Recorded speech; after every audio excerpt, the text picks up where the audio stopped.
Ever been listening to your favorite podcast and think, hey, I want to start my own? Then you need Anchor.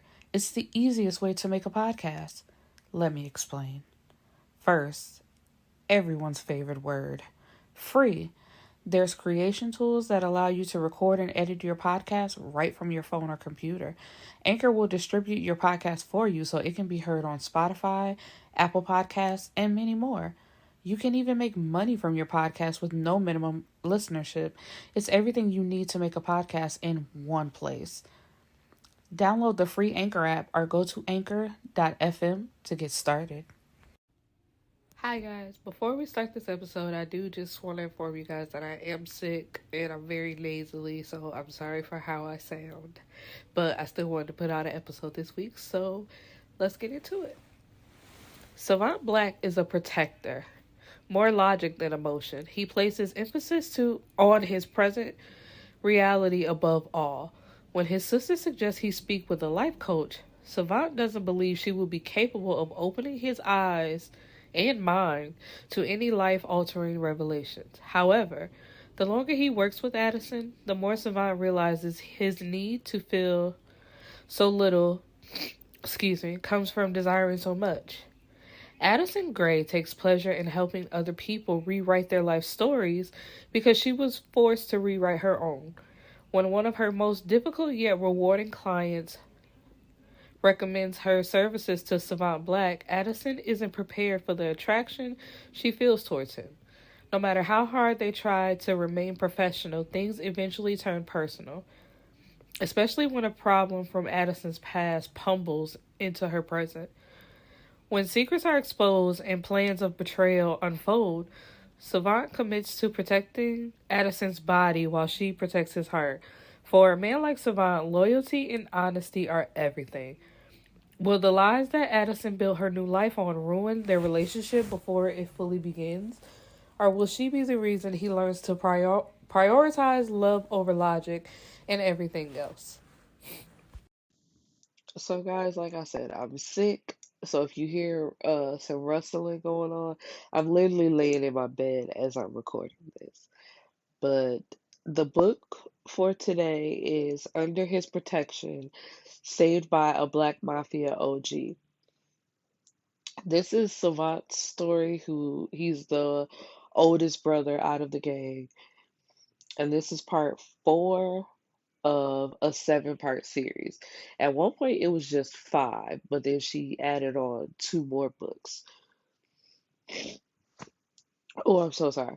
So, when you first open the book, it says Savant's story is more romance than urban mafia business. So that made me excited because although I enjoyed the last 3 books, it did focus more so like on the mafia and all the things that they're like dealing with it, and I kind of want to get more into the people, if that makes sense, because earlier books from Beloved have been more about the romance. So I was like, I kind of want to get back into that, but in the words of a great rapper, you like my old shit, buy my old album. So I'm rocking with the new stuff as well. So we start off with Addison, who from Dejan and Naive's story, she was Naive's life coach. Excuse me. She has 2 daughters who she has no contact with. She left them and her ex-husband when they were young. She has to make a fake Facebook page now just to see one of her daughters, Taylor, who's turning 18 soon. So she gets a call from Dejan, who tells her that Savant agreed to meet with her. And when they meet, Savant is very vulgar, telling Addison, he thinks she's beautiful, he wants to have sex with her and not have her be his life coach. So she tells him basically, like, I guess thanks for meeting me, and we're just going to cut this off here because why would you agree to meet with me if you weren't going to take this seriously? And basically, he did it just for Dejan because that's his baby sister, and he loves her and gives her whatever she wants. So Addison sends a message to Taylor on Facebook, who, calls her through Facebook, and Addison is explaining who she is and why, uh, well, she didn't exactly explain completely why she hasn't been in her life. But Taylor, for a second, like, isn't even believing that Addison is actually her mother. And then she goes on to tell her, even if you are my mother, you need to stay wherever the hell you've been because, like, where have you been? But she just tells her, if you ever want to talk, I'm here and I'm willing to explain any and everything to you now. Which it's like it's so heartbreaking because it's just like for any mother who wants to be in their child's life to have to leave them. And I could already guess like what it was, what was going on. It was like a domestic violence situation and she got herself away from it without it actually being said. But kids don't know that. Kids really don't even care about that, to be honest. It's just like you left me. Like, why did you leave me? And you know, she didn't even want to leave her kids. She did what she thought was best. So Savant FaceTimes Dejan, to talk to her, and he sees April, who is their mother together in the background, and basically tells Dejan, I'll call you back when she's not around. Because first he asked her if she had some headphones, and she says no. So he's like, okay, I'll talk to you later. So, and his thing about April is she always degraded him as a child. And this is a passage from the book. The woman that was supposed to teach him about love, about how to love, had taught him how to hate himself, how to question the importance of family, how to expect women to devalue and disrespect him, use him and reject him when he didn't do what they wanted. It didn't matter how many times April apologized and said she's a changed woman to Dejan, those feelings and memories wouldn't fade away. So because their father, who was on the run even at this point, went on and got other women pregnant and basically like left April on her own because their father did that to her. She took it out on Savant. And even when he got in the mafia even more, that made her hate him even more. So it's like not only did you abuse him as a child, then you're going on to abuse him as an adult. And, he's not putting up with it. Dejan May, and he keeps telling her, like, you don't have to be around her because you see she's not a changed person. But I believe he said it was Dejan and Assad, like, they have the biggest hearts out of the four of them and want to see the good in both of their mothers. So, they work with them, quote unquote, while Savant and Hassan basically ain't paying the two women no attention. And so Dejan, like she tries to get him to see that he needs to get somebody to talk to discuss those issues with, because and I kind of didn't like how she said it because she was like, "Don't you see that that is the reason why you basically said." I'm wrong in how I'm saying it, but I get like what she meant and he meant because she's basically saying like you still holding on to those feelings and basically you need to just let it go and don't you feel like you need to talk to somebody about this? But it's like why do I have to do that? She, as my mother, is still like saying hurtful things to me, and every time she sees me, she acts like she doesn't want me around. But I have to be the one to go talk to somebody about this. So basically, and this is one thing I cannot stand about like certain kids, like when it comes to children and parents. Basically, the parents get to be set in their ways, and the children just have to accept it for what it is and basically don't say anything about it. Because it's like, No, she abused me, and even still to this day, because what, when she got sick, he went to go check on her, and instead of her being grateful that he even showed up to check on her to see how she's doing, as soon as she sees him, what is he doing here? I don't want him here, and like says some off the wall shit. So it's just like, why do I have to be the one to be the better person? No, fuck her.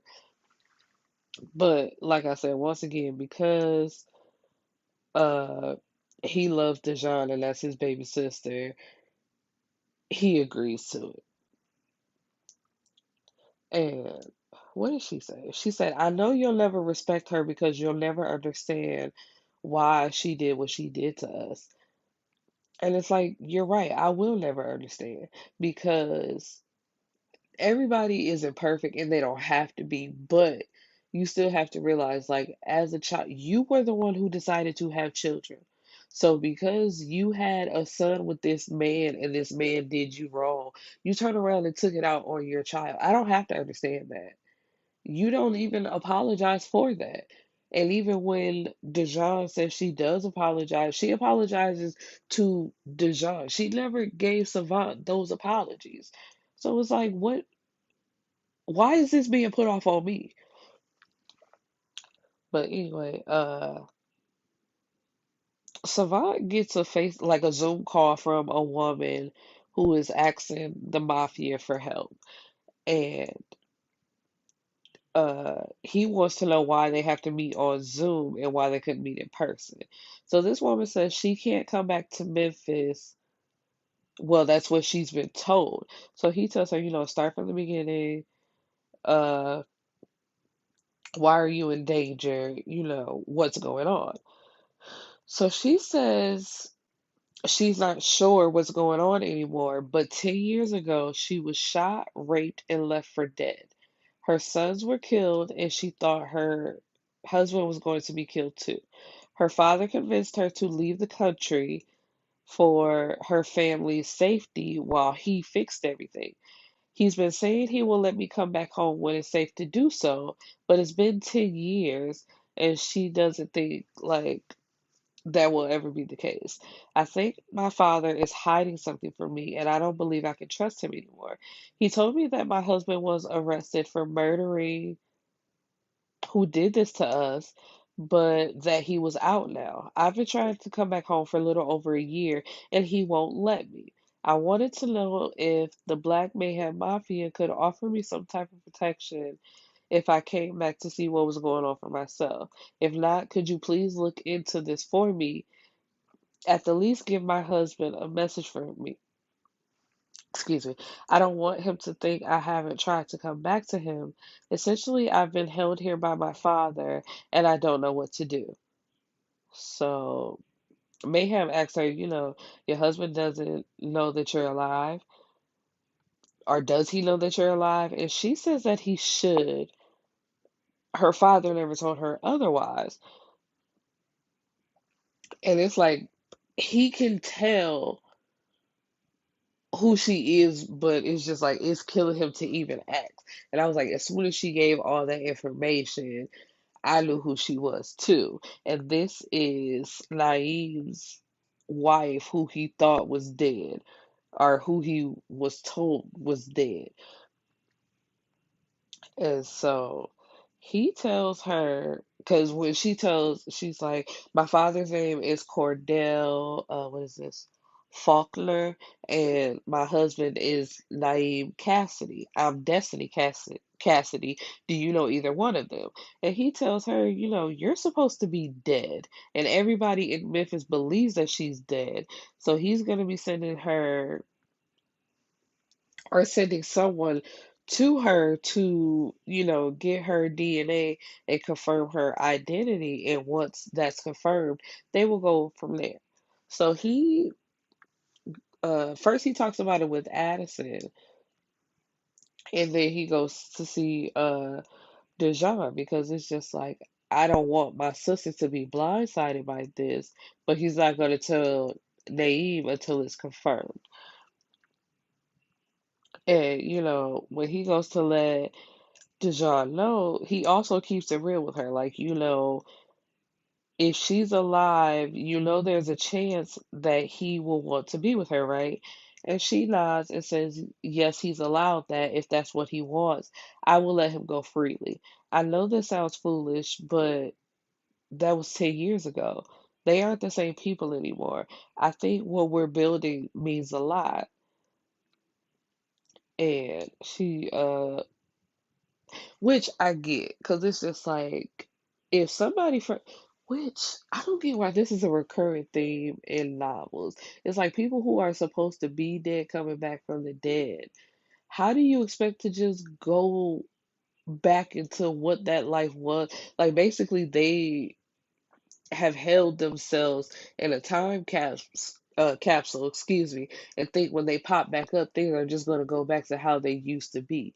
It doesn't work like that anymore. Y'all not the same people.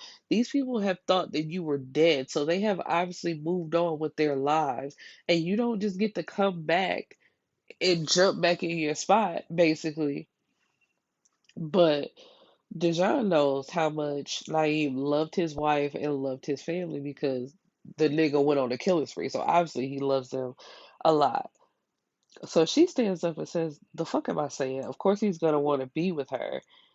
And Savant has to soothe his baby sister and says he'd be a damn fool to let you go for anyone. But if he does, you know that I will be here for you.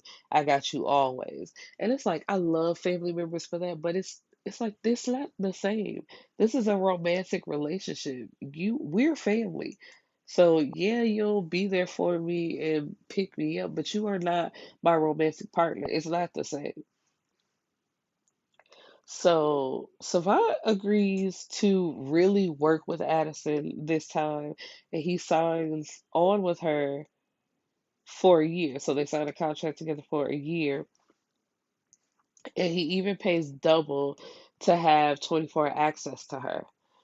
So he receives a call from Colt, their father, who wants to, he just calls to reiterate his threat of if they don't find a way for him to legally come home, he's coming illegally. And they're like, because Assad and Savant have said this before, like, if you step foot over here, like, not only is law enforcement looking for you, but you got enemies over here. So you keep threatening us saying you just gonna come back like everything all good. Yeah, come through and get your head blown off. And they have already said more than once, like, if they have to take this nigga out, they are going to take him out. So you threatening to make your way back over here, you basically like create your own suicide, basically saying you want to die because they, like I said, they've already said they will take his ass out. And I don't blame him because it's like, nigga, you ain't causing nothing but drama anyway. So, yeah, come back over here and get your head blown off if that's what you want to do. Because you've been laying low for how many years? Talking about you ready to come home. Nobody give a fuck what you ready to do. So, Savant goes to see Naeem and he poses like a hypothetical question to him and says, if there was a way for you to go back to your old life, to have your wife and Faulkner's blessing and protection, if everything from the past 10 years could be erased, would you go back? And I didn't like the way he posed that question because it's like, if none of those things ever happened, would you go back to your regular life? And it's like, yeah, that's a no-brainer. The way he should have asked it is, if you knew that your wife was still alive after all this time, would you go back to her? But because he posed the question the way he did, Naeem says, if you would have asked me that before I met Dijon, I would have said yes with no hesitation. And now I don't want anything that doesn't include her. Which, of course, like I said, it's been 10 years. He's finally ready to move on. He has moved on. And he's in love with their sister. It's like, who I was then doesn't align with who I am now. What I just said. I prefer this version of myself. Even if I could somehow go back and start over with Destiny again, I can't say that I would. I love her in a way that I'll never love again, but that time has passed. I was too attached to her, and it took too much to pull me out of that darkness, which is another thing. It's like all that hurt and pain and trauma that he went through when he found out that his wife was dead and that his sons were killed. He just got, well, not just, but it's just like the numbness and the pain that he was going through all that time. He has moved past that now. So I don't, seeing her and being back with her would just like trudge all that stuff up. So I wouldn't want to be with that either. So, and he says, Dijon is my present and my future. She's that healthy, grown up love I need. I would do anything to have my sons, though. Now that I can't deny. I feel like Destiny was the setup I needed for Dijon. She taught me how to love and give Dijon what she needs.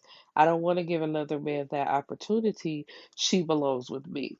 So Savant is satisfied with that answer and says, okay, I guess you're really in the family now. And Laif said, what you thought this was? I ain't going no fucking where. Like, that's my woman.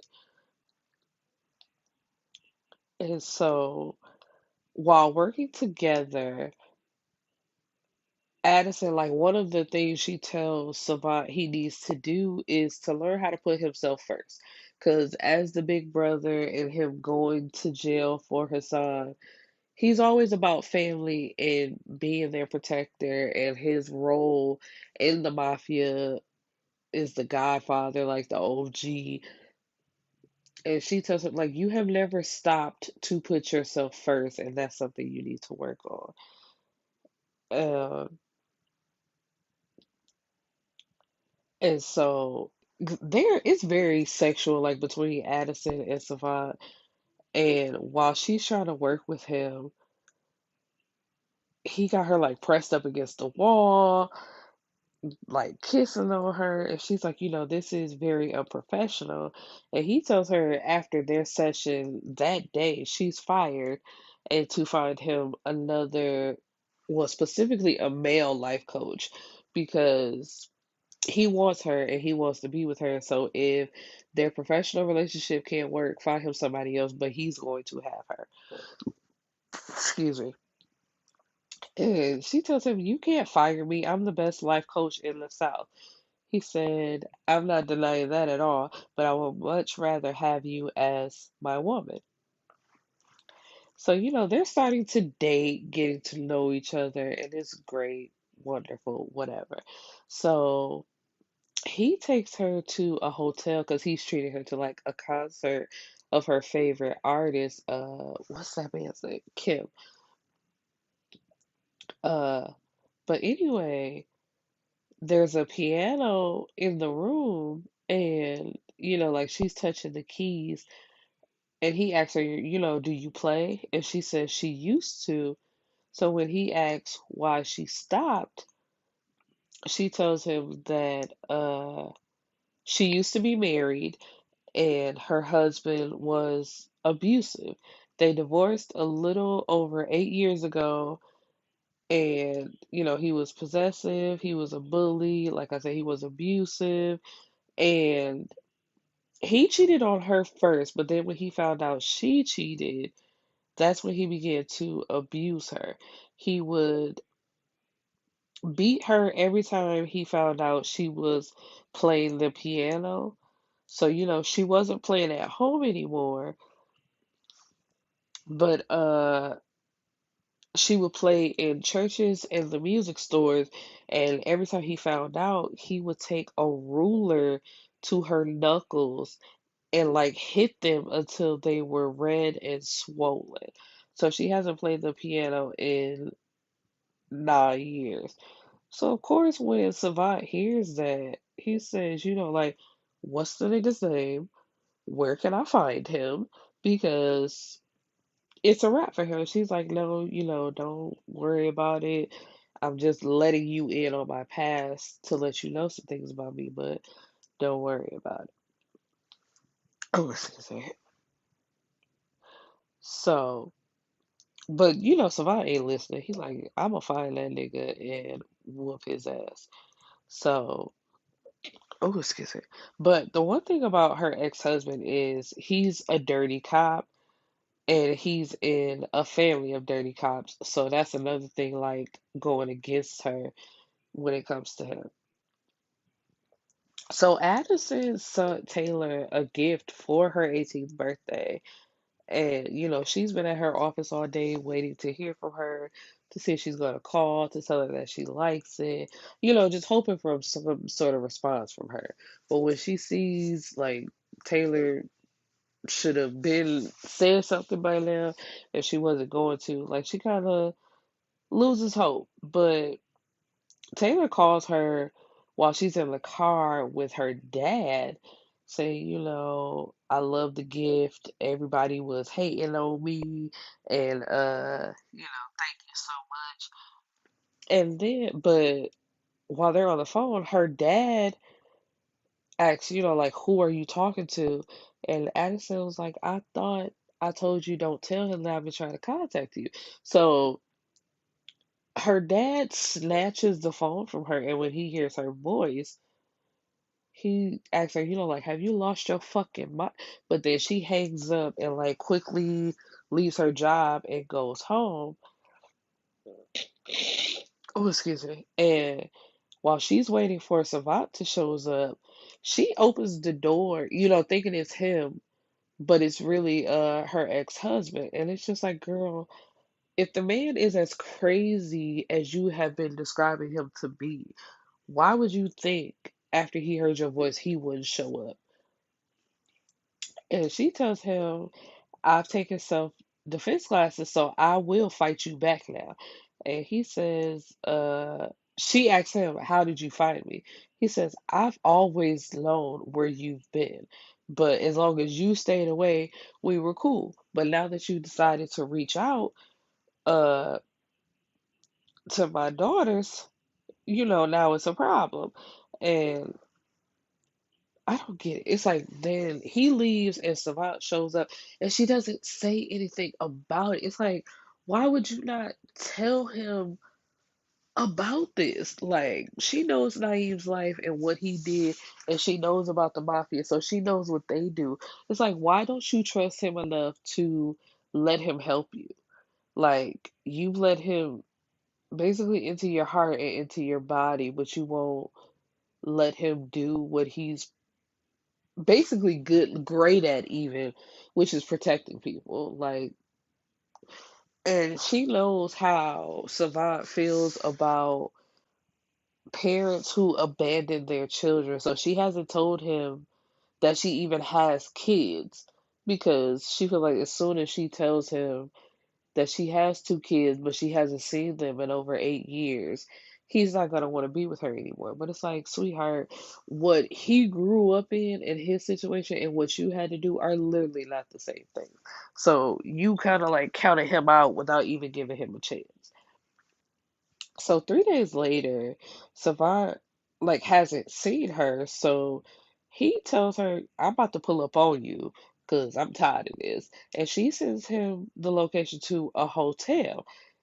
So, of course, he pulls up like, what is going on here? Like, why are you at this hotel? And she tells him that her past has caught up with her at this point. So, she's just trying to lay low. So, like I said, of course, he goes into protective mode, like, pack your shit, you come to my house, and I'm gonna put some guards on you. And, like, so whatever this is that you will not tell me about, I'll at least feel better knowing that if I had a chance to protect you, I did. Oh, excuse me. So she meets with Taylor face to face so they can have this conversation of why she left. Like, the ex-husband got remarried, so they have like a stepmom who's been in their life all this time, who the younger daughter, I forgot her name. I think it started with a J. Um, who she sees that woman as her mother. But Taylor remembers, like she remembers some of the arguments, and she even knows for a fact that he abuses the stepmom now. So she believes Addison's story about him being abusive and how he threatened to kill her if she didn't stay away. Well, I take that back. That's the part she like kind of doesn't believe because she's like, if all he wanted you to do is stay away, why would he then try to kill you? So she's like, I know it doesn't make sense, but I'm telling you, I feared for my life and I just had to get away. And so Taylor lets her know that her ex-husband took out a restraining order against her and probably had it delivered to her house. And Addison probably knew that was coming. That's why she hasn't been home. So it's just like whatever he's trying to do, I'm not even at my house to receive it.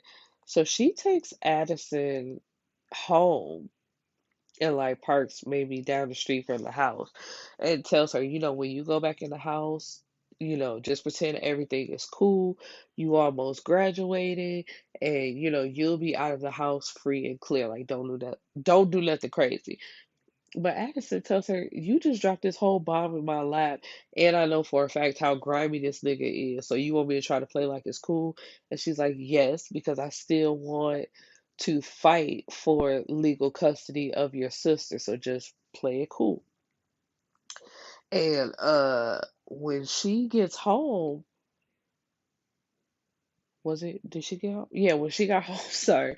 Uh she sees a restraining order in her mailbox. So, like she has the restraining order that he has against her.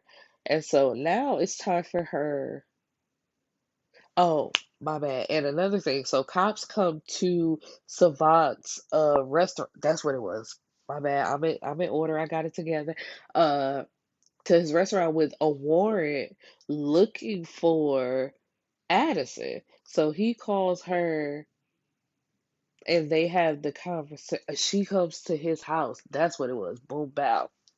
My bad. She didn't get the restraining order yet. She was staying at his house with him. So, uh, he calls her and they meet up at his house. So she finally has to lay everything out on the line. But unfortunately, when she is done with her story, he is upset about the fact that she has two kids and basically quote unquote abandon them. So, although he's going to help her with the ex husband and the whole situation, they can no longer be romantically involved because he doesn't trust her. And I think it's more so of her withholding the information and not so much about her abandoning her kids. Because even though he says that, it doesn't really make sense because it's like you can't apply your situation to her situation. It's more so that she kept it from you even when you asked her what was wrong. I think that was the real situation. So after they get it all settled, like Andy shows up to her house with a gun, basically saying, didn't I tell you to stay away from my kids?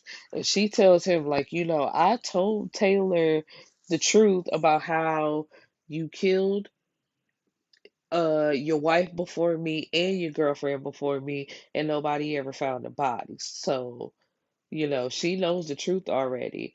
And when he was going to attack Addison, he actually had her in a chokehold. Savant shot him. And at first, Addison tries to send him on his way, like, get out of here. I'll take the charge. Don't worry about it. And he like, man, you must be out your motherfucking mind if you think that I'ma let you take a charge from me. Cause that's just the type of man he is. Like, girl, please, I will go back to jail before I ever let that happen. And so, excuse me. So she tells him, okay, fine, cool, whatever. So when it's all said and done, it's looked at as self-defense. Uh, and she gets custody. Well, no, she lets the daughter stay with the stepmother, which when they have a conversation, it's a mutual understanding. Because the stepmother, she's a nice woman and she says, thank you. Because at some point I thought I was either gonna have to kill him or he was gonna kill me. And I appreciate you letting me still be a part of their lives. And Addison was real. She said, I would be a fool to try to take them away from you when you've been here. Like, I'm not trying to come in and just step in like I'm their mother, whoop de whoop, whoop, whoop. I just want to have a relationship with them, period. So the fact that I think it's Joelle. I think her name is Joelle. Uh, if she knows you as her mother and wants to stay with you, that's fine. All I'm asking for is just like a open door. And she agrees to that. And so it's time for Vanna and Hassan's baby shower. And they're naming the baby Hannah. I thought that was cute, a combination of their names. Because Dejan had told Addison to show up in white, like all white, because that's Savant's favorite color on her. So when she shows up to the baby shower, they have a conversation of, I love you, and we have to have open communication. There has to be trust and respect going on, whoop de whoop, whatever, whatever. So as soon as she tells Savant that she loves him, this fool takes her upstairs during the baby shower and they have sex. But she's like, okay, we gotta get back downstairs. He said, man, you just told me you love me. Fuck them niggas. They can entertain them they damn self. So, all is right with the world. So in the end, uh because Taylor wanted to go to college out of state, but she decided to stay close so she could have a relationship with Addison. And, the younger sister, she's still not coming around. She just wants to stay with the stepmom. Uh, what was that? But Savant invited Taylor over, like, if you want to come over and y'all spend some time together, I'm perfectly fine with that. Ain't nothing wrong with that. Uh, But he then gets the DNA results from the woman who is believed to be Destiny. And he's hoping and praying that she's not who she says she is, but it actually is Destiny. So he has to go to Naeem to tell him that his dead wife is not so dead after all. And that's where this story leaves off. And the next book, I believe, is called A Father's Objection. We get to see who Naeem chooses. Does he choose Dejan or does he go back to his old life with Destiny? Alrighty, and I hope you guys enjoyed this nasally. I probably sound awful, but I wanted to do this so bad because I've been doing good with my weekly uploads and things. So I hope you guys liked it. Peace and blessings.